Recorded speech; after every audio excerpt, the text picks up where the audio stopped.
আমরা যদি আমাদের খালগুলোকে সংরক্ষণ করতে পারতাম তাহলে এই শহরের চিত্রটাই ভিন্ন রকম হতো। এই খালগুলোকেই পুনরুদ্ধার এবং সংরক্ষণের একটা উদ্যোগ হচ্ছে ব্লু নেটওয়ার্ক, যার অধীনে 19টি খালকে পুনরুদ্ধার করা হবে। তার মধ্যে 6টির কার্যক্রমের আজকের উদ্বোধন অনুষ্ঠান। আমরা যদি ঢাকা শহরকে একটা মানবদেহের সাথে তুলনা করি তাহলে খালগুলো হচ্ছে এর রক্ত প্রবাহের শিরা উপশিরার মতো, যেগুলোকে আমরা অবহেলা করে এসেছি দীর্ঘদিন ধরে, এবং যেগুলো বদ্ধ হয়ে থাকার কারণে যে খালগুলো থেকে আমাদের উপকৃত হওয়ার কথা সেগুলো থেকে আমরা অপকৃত হচ্ছি। আপনারা দেখছেন এখানে কি পরিমাণ মশা এবং দুর্গন্ধ এখান থেকে পাওয়া যাচ্ছে, অথচ এটা একটা সুন্দর জায়গা হওয়ার কথা। ব্লু নেটওয়ার্কের প্ল্যানটা এই খালকে কেন্দ্র করে একটা সুন্দর ইকোসিস্টেম গড়ে তোলার, যাতে মানুষ এই খাল দেখে দূরে সরে না যায়, বরং এই খালেই আসলে একটা সৌন্দর্য এবং পরিবেশগত উৎকর্ষ খুঁজে পায় এবং এর আশেপাশে একটা পার্কের মতো একটা পরিবেশ তৈরি করা যায়। তো এই উদ্যোগটা অফিসিয়ালি সিটি কর্পোরেশনের হলেও আনঅফিসিয়ালি নিয়েছেন আমাদের মাননীয় উপদেষ্টা রেজওয়ানা হাসান। উনি এটা নিয়ে দীর্ঘদিন ধরে কাজ করেছেন। আমরা আশেপাশ থেকে সহযোগিতা করার চেষ্টা করেছি, সেজন্য তাকে বিশেষভাবে ধন্যবাদ। এছাড়াও আমাদের মাননীয় গণপূর্ত উপদেষ্টা আছেন, তিনিও সহযোগিতা করেছেন, তাকেও ধন্যবাদ।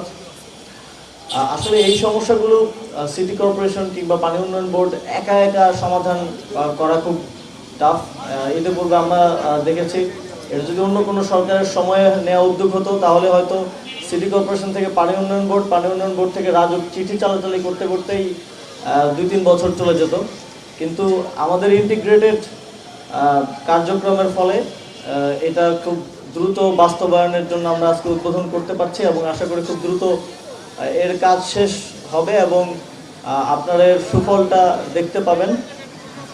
সুতরাং আমার মনে হয় যে কোনো সরকার থাকলেও যদি এই সংস্থাগুলোর মধ্যে আন্তঃযোগাযোগ আন্তঃসমন্বয়টা ভালোভাবে করা সম্ভব হয় তাহলে সামনের দিনগুলোতেও আমরা এই ধরনের ভালো কাজগুলো দেখতে পাবো। আপনারা জানেন অন্তর্বর্তীকালীন সরকার সংস্কার এবং বিচারের এজেন্ডা নিয়ে কাজ করছে। অতি স্বল্প সময়ের মধ্যে আমাদের পক্ষে অনেক বড় বড় সমস্যা সমাধান করা সম্ভব নয়। আপনারা জানেন পুরো দেশকে ঠিক করে ফেলা আমাদের এই স্বল্প সময়ে সম্ভব নয়। তবে আমরা কিছু মডেল আপনাদেরকে দিয়ে যেতে চাই, নাগরিকদেরকে আমরা কিছু এক্সাম্পল দেখে যেতে চাই যে এভাবেও কাজ করা সম্ভব। তারই একটি পরিকল্পনার অংশ হিসেবে আমরা দি ঢাকা নর্থ মডেল হাতে নিচ্ছি এবং আমরা দ্রুতই ঢাকার জেলা উত্তরে একজন পূর্ণ প্রশাসক নিয়োগ দেওয়ার মাধ্যমে সেই ঢাকা নর্থ মডেলে কাজ করে যাব এবং বাংলাদেশে নগরগুলোকে কিভাবে আমরা বসবাসের উপযুক্ত করে গড়ে তুলতে পারি তার একটি দৃষ্টান্ত হবে ঢাকা নর্থ সিটি কর্পোরেশন, এবং সেই উদ্দেশ্যে আমরা ইতিমধ্যেই কাজ শুরু করেছি।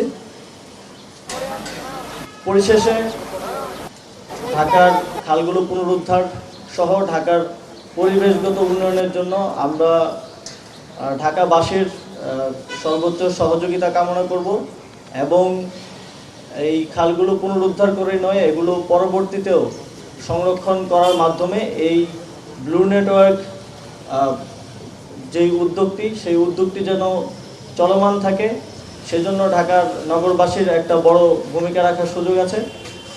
আপনারাও আপনাদের যেই নাগরিক দায়িত্ব সেটা পালন করার মাধ্যমে এই উদ্যোগের দীর্ঘমেয়াদী সফলতা নিশ্চিত করবেন, সেই প্রত্যাশা রেখে আমার বক্তব্য শেষ করছি।